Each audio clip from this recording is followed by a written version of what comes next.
coming of Christianity in Britain. In this class, we are going to look at the trajectory, the different ages, the different people who have contributed to the development as well as the spread of Christianity in Britain, and what has Christianity become today in the present day in Britain. All right, so it's going to be a long journey.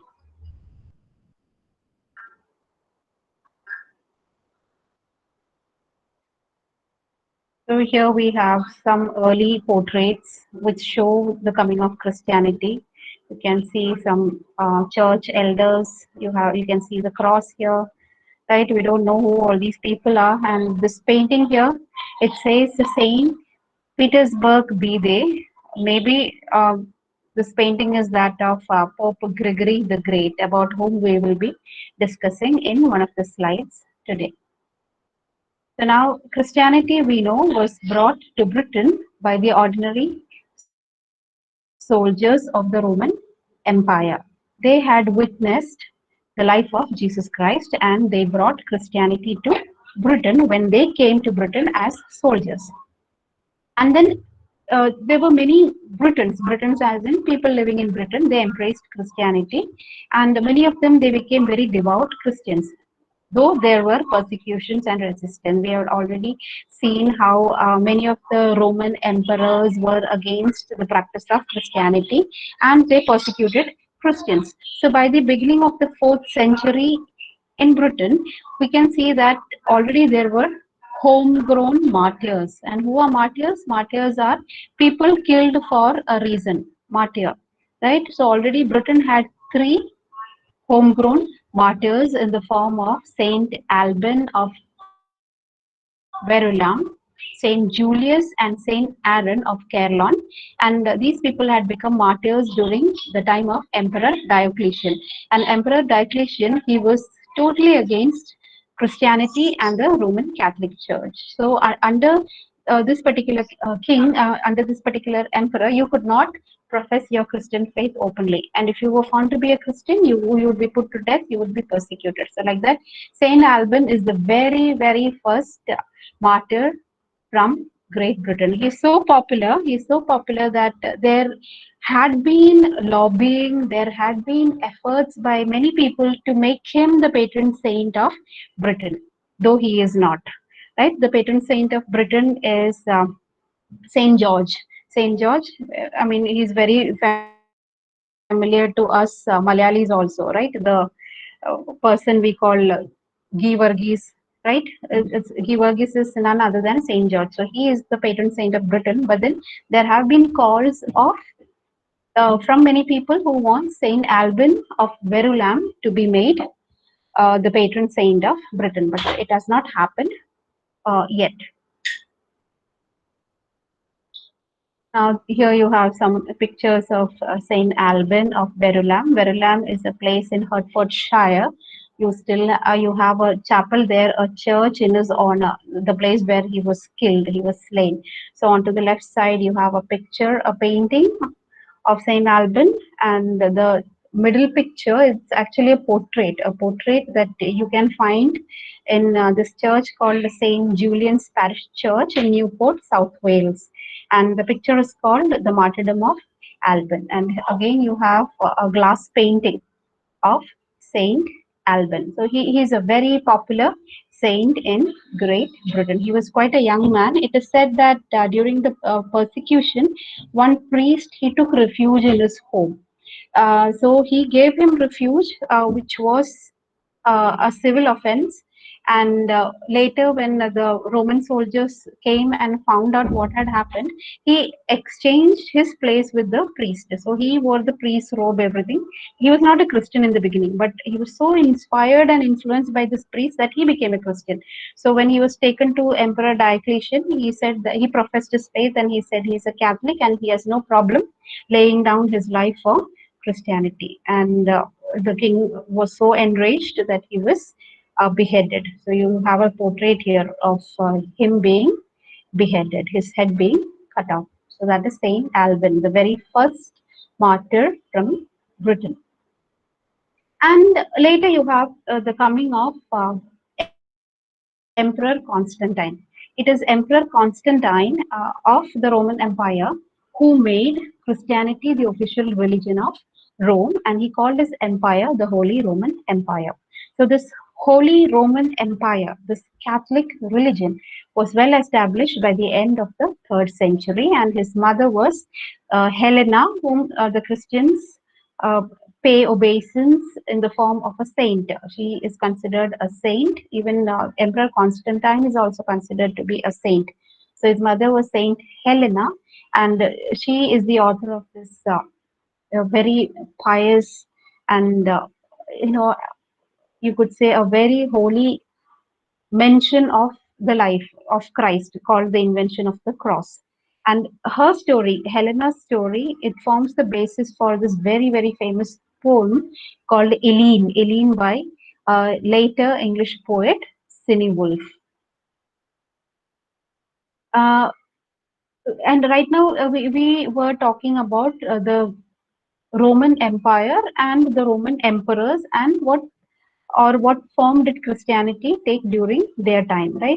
So there was a time when Christianity did not really survive because you have Constantine supporting Christianity, but when you're talking about Britain, there was a time when, like when the Romans withdrew from Great Britain. We have done that already, right? They withdrew from Great Britain when there were attacks on the Roman capital, and therefore all these soldiers were called back, right?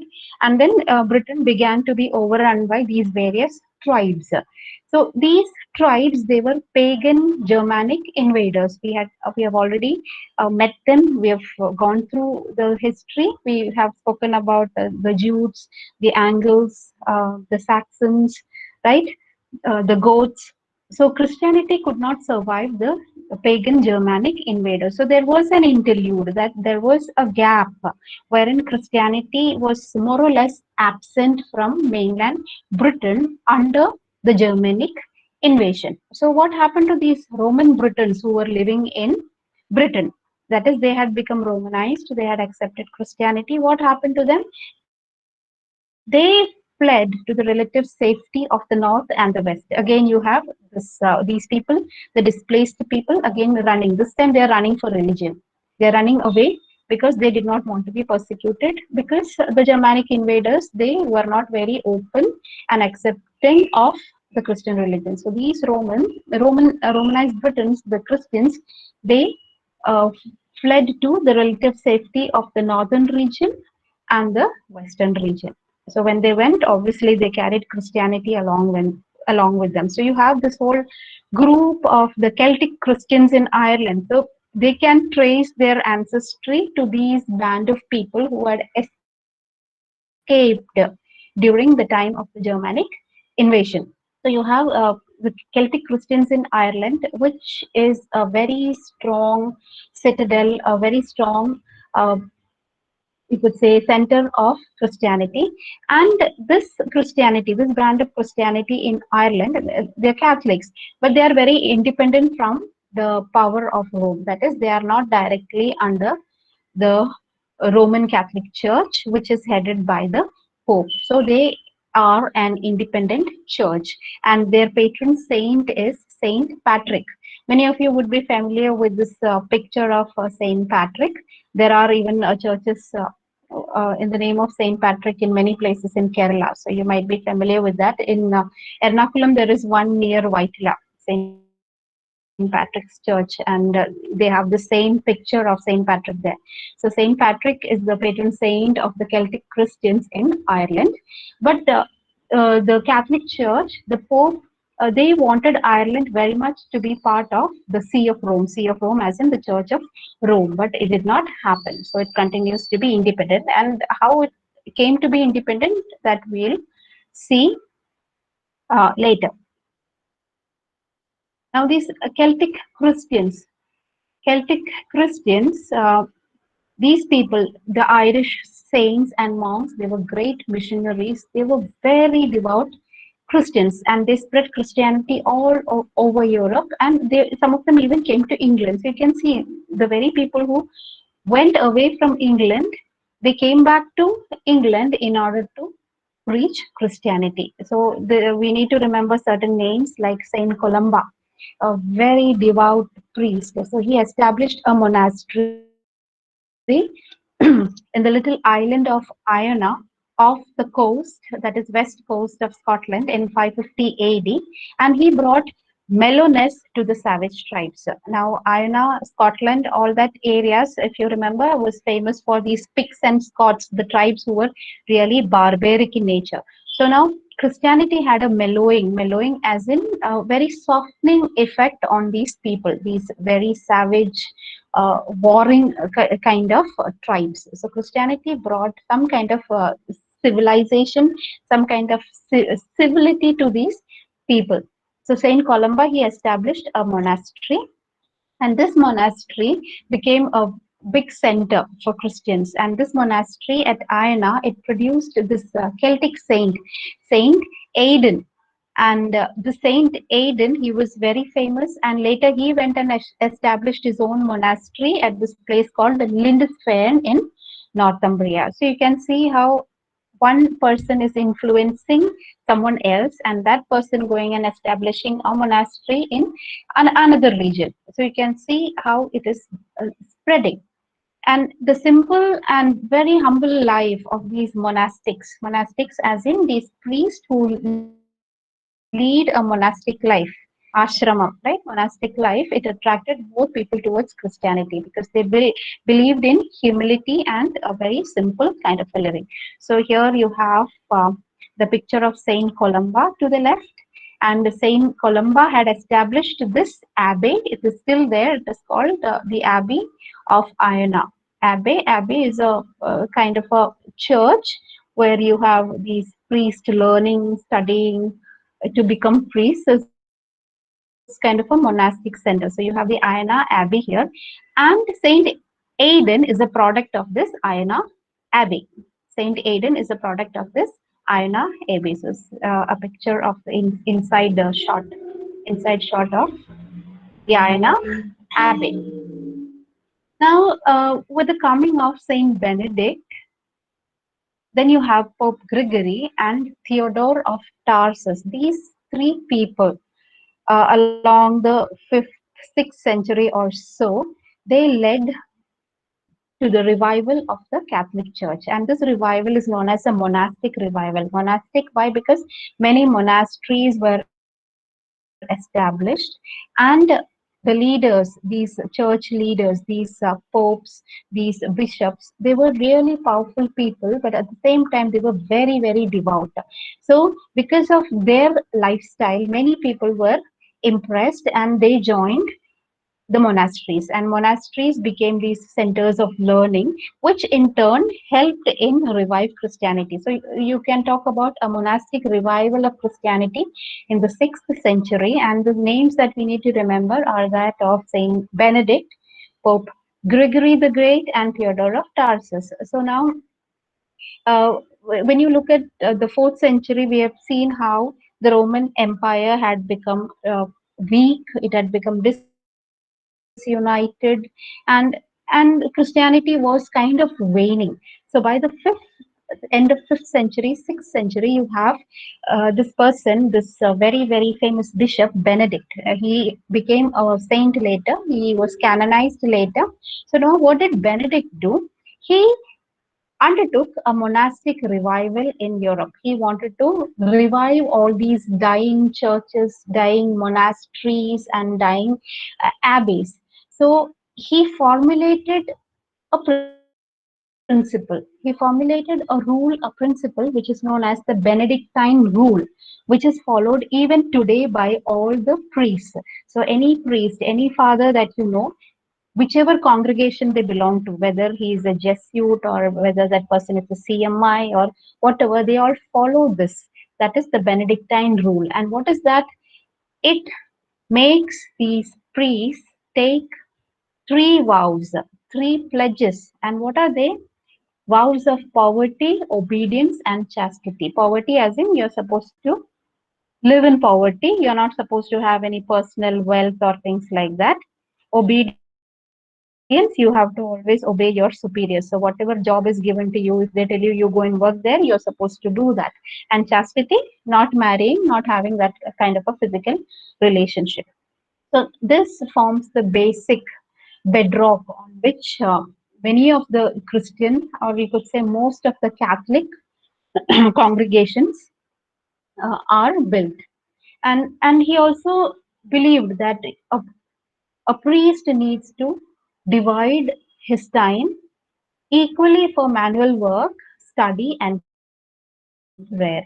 So you need to divide your time in a very you could say profitable manner, wherein you are supposed to work hard. So if even if it means cleaning up the place or sweeping the place, going into the field and working, you're expected to do that.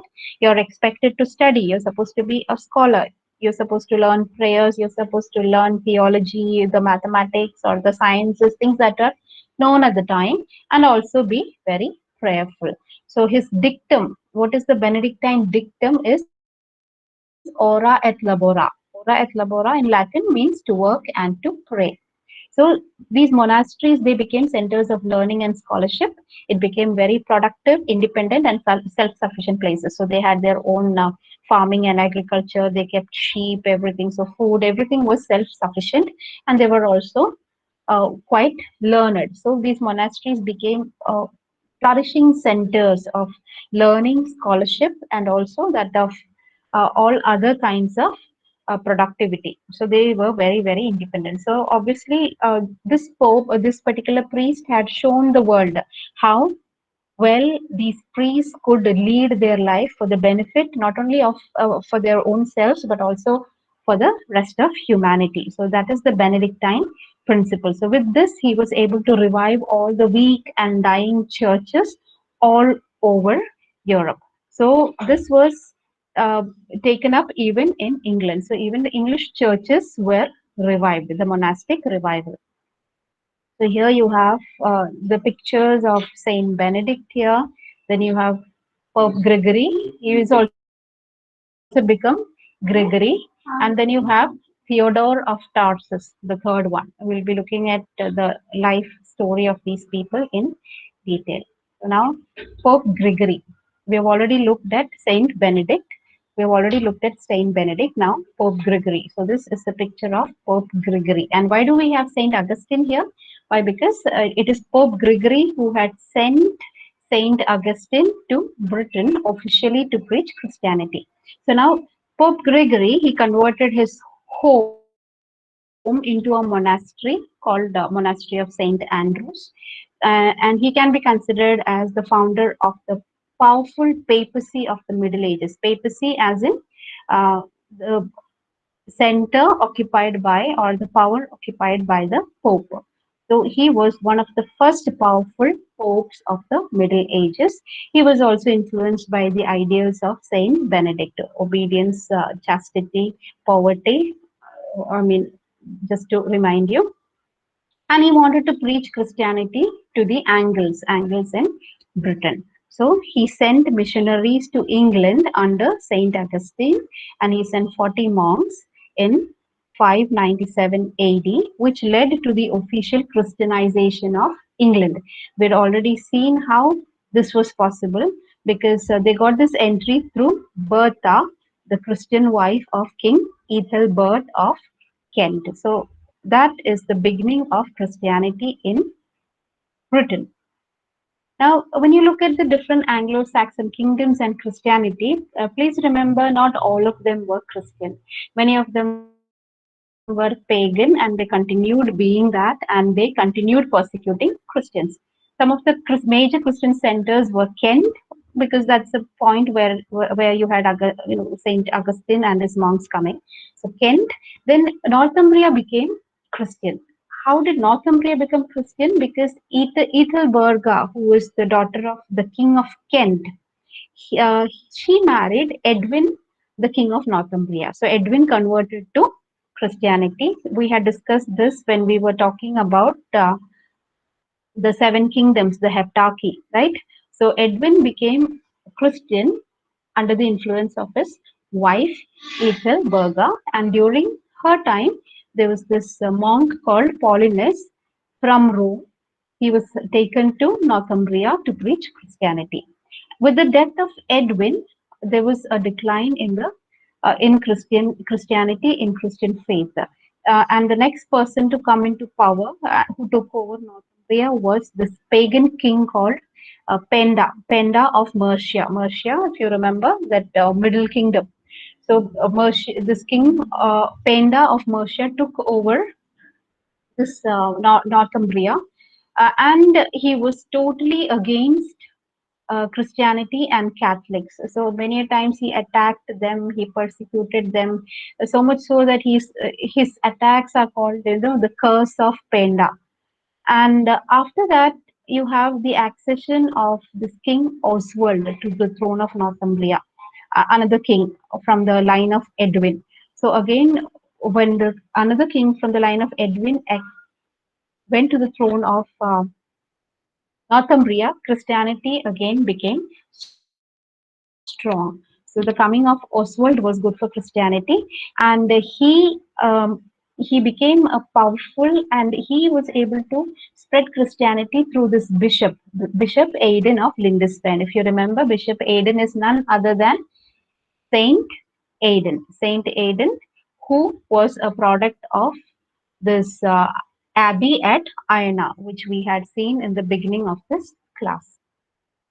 And another thing, or another important landmark we need to remember when we are talking about Christianity, is the Synod of Whitby.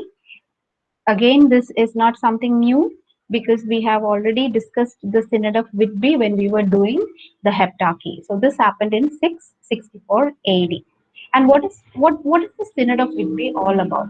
We've seen that it was an attempt to decide whether to be independent or to go with the um, Roman mission, as in the Holy Catholic Church. So there was this rivalry for power between the Celtic mission of Ireland and the Roman mission of England for power and authority. So there were two parallel centers of power. So on the western side, you have the Celtic Christians of Ireland, and then you have mainland Britain, wherein you have the Roman mission of England. So these two centers of power, they were fighting with each other, and one of them wanted that dominance.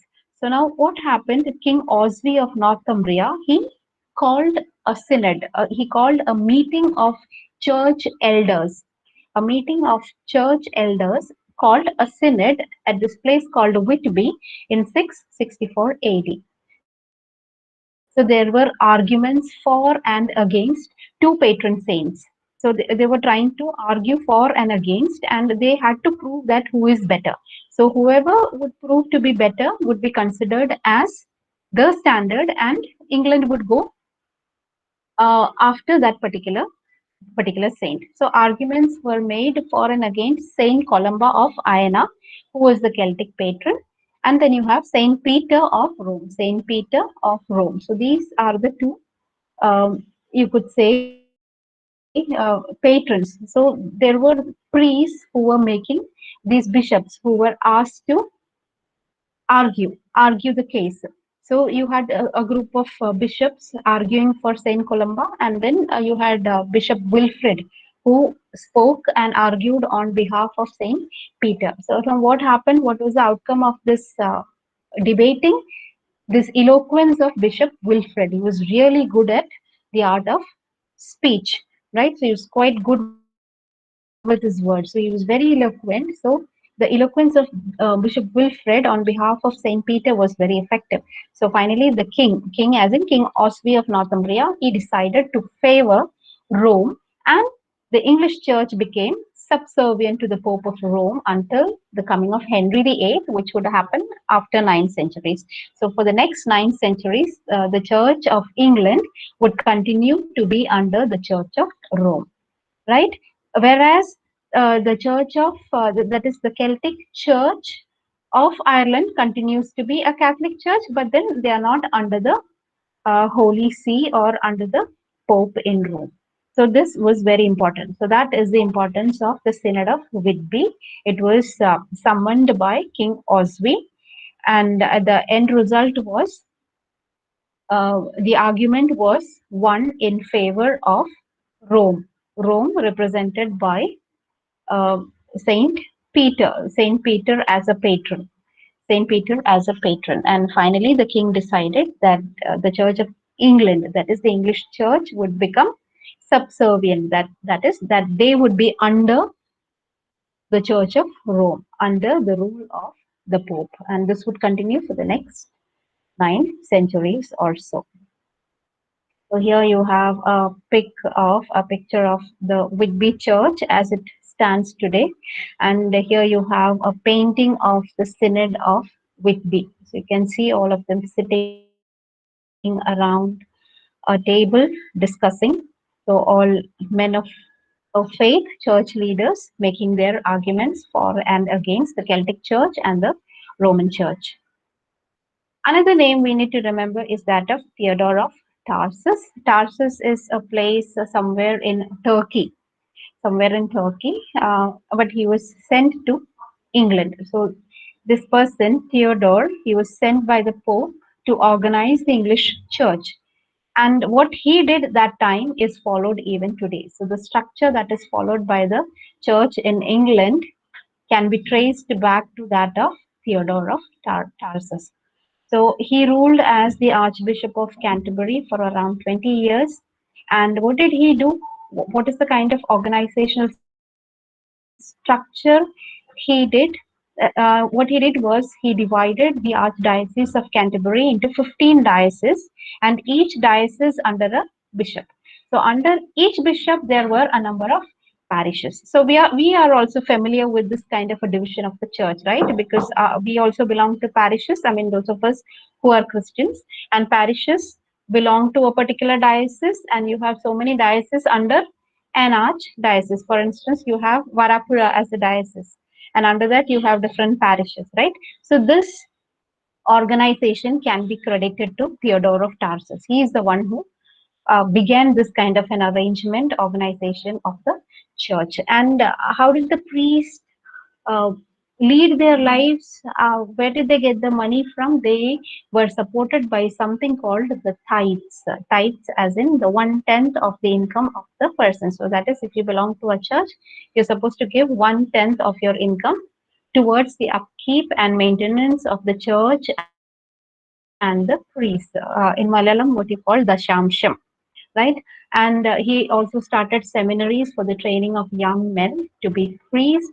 He also instituted this penance for sins. That is, when you go for confession, you confess your sins, and in turn, the priest would tell you to do some kind of a penance. He would tell you things like, go and say 10 Hail Marys or 10 Our Father, or will ask you to do some kind of a charity. So, this kind of penance was instituted by Theodore of Tarsus. So, when you look at the way the dioceses, the church was arranged, the hierarchy was followed, you can say that it is English church that paved the way for feudalism later. Christianity was not only a religion, it also contributed to art and literature. Uh, they made the environment, they made the whole atmosphere conducive to the learning of art and literature. So, Christianity fostered art and literature. We have already seen how monasteries were centers of learning and storehouses of knowledge. And these centers, these monasteries, they produced great scholars like Venerable Bede, uh, a first century first century English historian. He is known for his very important work called The Ecclesiastical History of the English Nation. Uh, it was published, written down later in 732 AD. And there are many legends written about saints which have come down in the form of literature. So, for instance, you have the story of Saint Alban, you have the story of Helena, if you remember, that is Emperor Constantine's mother, and Helena's work, invention of the true cross. These are some of the examples of early forms of art and literature that came out of Christianity in Britain. Here we have a picture of the Venerable Bede.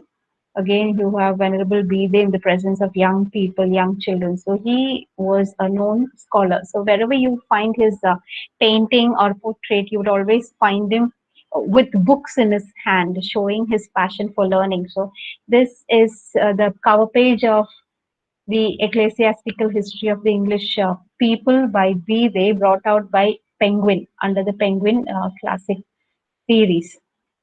So here also you can see this grand old man sitting at his desk writing. Right. So he had written down the history of the English people.